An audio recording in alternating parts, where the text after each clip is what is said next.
So what's going on, guys? It's Captain America. Hope you guys are well, and thank you so much for coming onto this channel.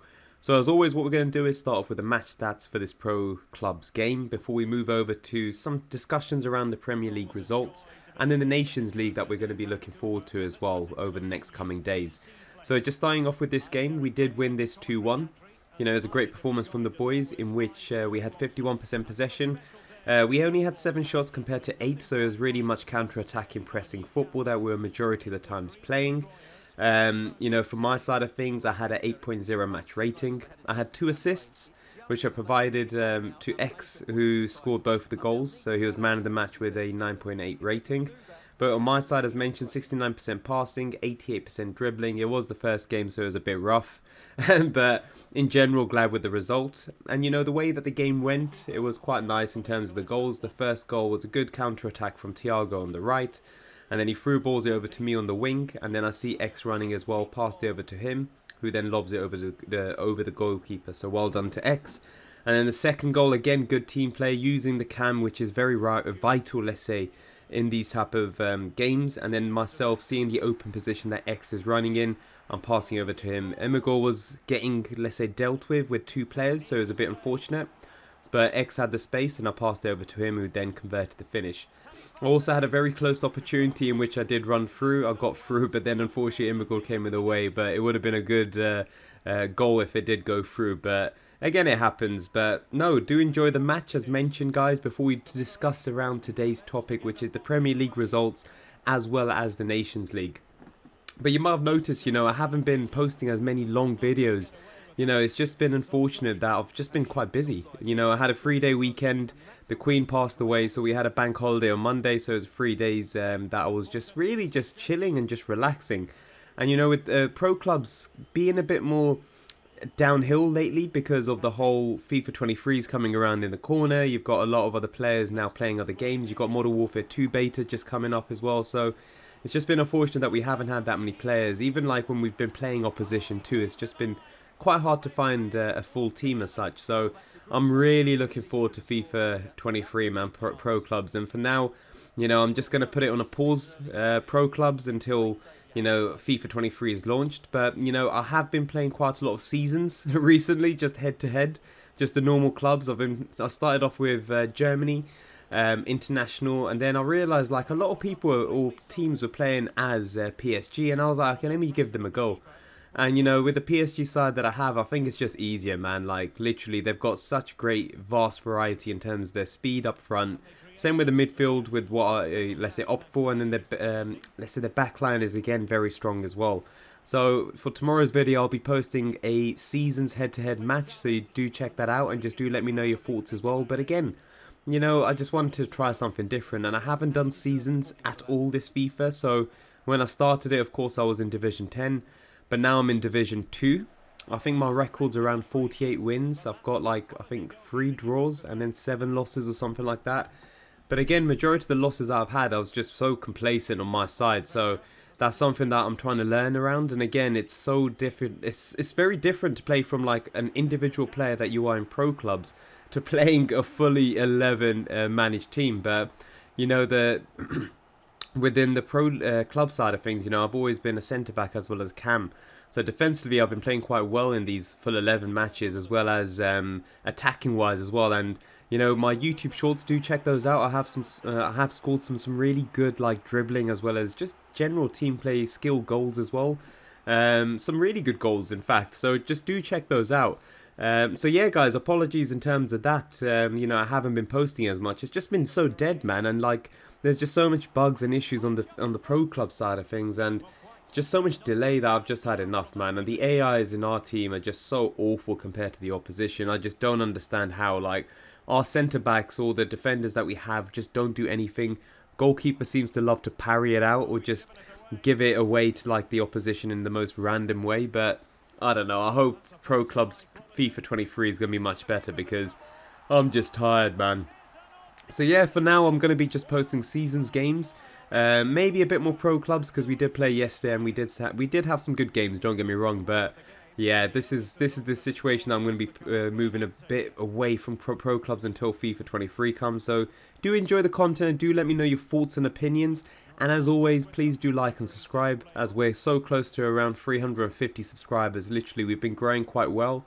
And it's just, going to be gaining that momentum for FIFA 23 as we continuously look at, daily uploads again once the new game launches. But we'll swiftly move across to today's topic, which, as mentioned, is going to be around the Premier League fixtures, because I didn't have, the results, because I didn't have the chance to give my thoughts and analysis on, how it went. And then, of course, the Nations League again. With the Nations League side of things, in the summer period, I was putting my recommendations as well as analysis and my predictions and my thoughts in general on the Nations League.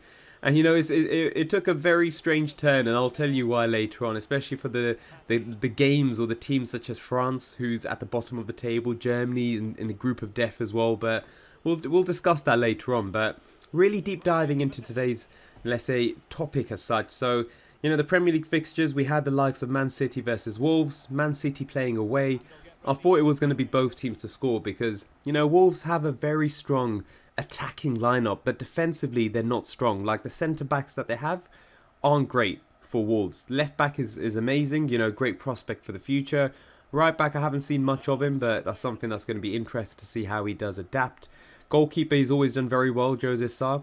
And now with the acquisition of, Diego Costa, who was having a bit of issues with his work permit, which initially was rejected before it got through, and now he's a Wolves registered player. So, they did opt for Podence, Guedes, as well as Neto in the lineup just against Man City. But, with Diego Costa, the elephant man that we used to always call him at Chelsea Football Club, he's a bit aged now, but let's see how he does perform against the likes of the Premier League teams, as well as his old team Chelsea, who I've mentioned many times have not really done well in terms of the striking position since the likes of Diego Costa, as well as Didier Drogba, since they left. So it's going to be interesting to see how he does play for Wolverhampton and if he can get those goals in, because they've been very shy in terms of numbers of goals that Wolverhampton have scored.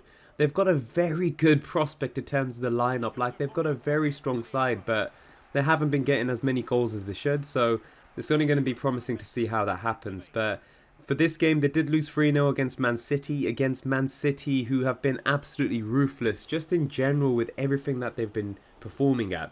And it's only going to be inevitable that they're going to win the league. And I think it's going to be very close with the likes, again, as mentioned, Liverpool, Arsenal, as well as Tottenham in that, let's say, top 4 bracket. That's just my personal opinion, as mentioned. But again, this season, the stats that we see for Man City. So Haaland's already scored 11 goals, okay? 11 goals. De Bruyne has already had 6 assists, 23 goals in total for Manchester City, and then overall they've had 5,000 passes, man. They're just a strong team, man, and I just hope there's a team that could stop them, because they're just going to run away with it again, which is not really great, especially how competitive the league is this year. You got the likes of Arsenal that are at the top of the table, which is in fact down to Arteta and the players. They've got one of the most youthful sides. The sides that they have in this current Premier League, and it's always good to see a youthful side being played, because the way I will always tend to play FIFA, as well as other, let's say, football manager games as such, is always developing and growing the youth. So I do love the philosophy that Arteta's going for, and it's always good to see as well on Amazon, All or Nothing, that the background of how they do the coaching, the training sessions, and just everything. I think that's something, as a football fan, I really do enjoy. But no, Man City, as mentioned, running it away. Haaland, who's just been on an absolute form of his life. Not really on the form of his life. He's continued the form of his life, coming from Dortmund. He didn't score against Liverpool, and then there was comparisons, as I've always mentioned, Haaland versus Nunes, but Haaland was always going to come out on top. The way that his style is, he loves those tap-in, poaching type of goals.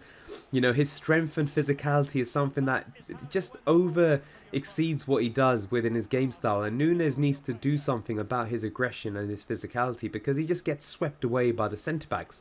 And I've mentioned it previously as well. I know how competitive the Premier League is, and a lot of players or strikers tend to falter. We've got the likes of Werner that faltered, Lukaku, who again didn't do well, and both of them being shipped off. Nunes having a very rocky start. So it's only going to be a case where let's see how they progress. But well done to Man City, and Cancelo, I've been bigging him up for a while. Right back or left back, an absolute insane player. And then Kevin De Bruyne, no matter how old he gets, he's just similar to wine. The more aged it is, the better it is. So it's always a pleasure to see him. And there's a stat that people are comparing, very similar to like how many goals or assists, I can't remember now, that he has scored. I think it's assists in comparison to Stevie G. And again, it's always going to be one of those ones, depending on the positions that players play in, the players that they have around in the squad as well. Like, don't get me wrong, Stevie G is a fantastic player, same with Kevin De Bruyne, but you know, the level of standard consistently that Kevin De Bruyne has had to play with has been top notch. You know, Stevie G, after a while, he did not have a very strong team, and hence why it did, you know, go down. And then he was playing more of a deeper role, and then he moved across to more of an advanced player. So it's just different, like in terms of the player's quality and the player stats. But Kevin De Bruyne is on another level and has to be down there as one of the best, let's say, midfielders in the Premier League. But again, it's a case where he's got the qualities, but he's got the quality also with the team players that he has around with him in the squad. And then, of course, you've got Tottenham versus... who is it? Tottenham versus whoever it was. They completely thrashed them 6-2. You know, Son, who was getting absolutely hammered in terms of criticism for his lack of goals and his poor start to the season, came on as a substitute and scored a hat-trick. Like, the goals that he scored as well, let's say the right foot as well as the left foot, like both footed player, like he's absolutely ridiculous. So good to see him back on the scoring lineup. And then also Arsenal back at the top of the table with a 3-0 win against Brentford. Brentford playing well, but unfortunately, you know, not getting the result against a very tough, strong opposition as Arsenal are. You know, very good performance from Saliba, who's been colossal at the back. You know, absolute beast. And then also Saka, who's also done fantastically in terms of his form this season for both assists as well as goals as well. So good to see that from Arsenal. But it's going to be a case, can they keep it up consistently now? Because they've got a very tough fixtures coming up. They've got the likes of Tottenham, but again, they are at home. They've got Tottenham at Emirates. And then again, after that, they've got the likes of Liverpool, again at home, who they're going to be playing against. So, you know, it's going to be tough for Liverpool as being a Liverpool fan, but I do see, let's say, Arsenal getting a result against Leeds, but I think against Liverpool and Tottenham it might be a draw or even a loss, but I don't know. Let's see how it goes, but Arsenal have, you know, over-exceeded in terms of the predictions that I had for them. But yeah, do let me know your thoughts on that, and again, apologies that I didn't have much of an opportunity to, you know, give my predictions and thoughts on them, but, you know, do let me know how you think the league is going to go and which team that you might see doing a Spursies, if it's Spurs themselves or if it might be Arsenal doing a Spursies again. But yeah, let's see. But again, swiftly moving across to the Nations League, you know, tomorrow we've got the return of the Nations League with the first fixture back, which is Scotland versus Ukraine. Again, you know, it's going to be a tough fixture for Scotland, but they are playing at home. Ukraine doing quite well as well in this group, but I do see it being 2-1 to Ukraine, a win for them. And then Thursday, we've got a fantastic lineup in terms of games. You've got France versus Austria. France at the bottom of the table against the likes of Austria, Denmark and Croatia. And I'll mention it in the summertime as well. You've got Croatia, Denmark and Austria, who are one of those underdog teams that always play well. Like, it's so strange. Like, they're not rated well, like overly, but they always play very well in terms of these like international scenes. And France, you know, bottom of the table, they haven't had one win. I think they got 2 points from 2 draws. But Denmark at the top of the table, you know, I think for this game they will win 2-1. I think it's just the case where they haven't had a great start. But again, Nations League, there was not much time for the players to rest in the summer. Now they're back in the season, so let's see how France turn it around. If they do turn it around, that's going to be an interesting case. And then my team, which is Germany, you know, they're playing in the group of death against Hungary. Then you've got Italy as well as England, the latter fixture as well for that.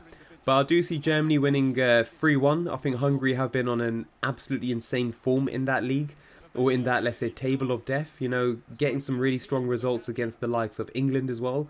But, you know, it's only going to be a case where Germany, who had a very strong result against Italy. But again, it was summertime. Now they've got the consistency of the players back. Werner being on a great form, you know, in Leipzig. You know, him returning back in the fold of the international scene. Sane as well as Gnabry, you know, Bayern Munich haven't been doing overly well, but let's see how they, you know, do in the international side of things. And yeah, I think, you know, we'll be discussing more in detail tomorrow my thoughts and predictions around that. But we are coming to the end of the video, guys. I do appreciate you guys like listening to this yabba and this kerfuffle. I appreciate it. Please do like and subscribe. And yeah, check out the YouTube shorts that I'll be uploading later on today for my seasons. I think it's Real Madrid, not Real Madrid, I'm Man City against another club, but let's see. But some fantastic goals on that side of things. But I'll see you guys tomorrow. Take care and bye-bye. But it fizzles out thanks to that piece of defending. Well shown inside. And so the referee...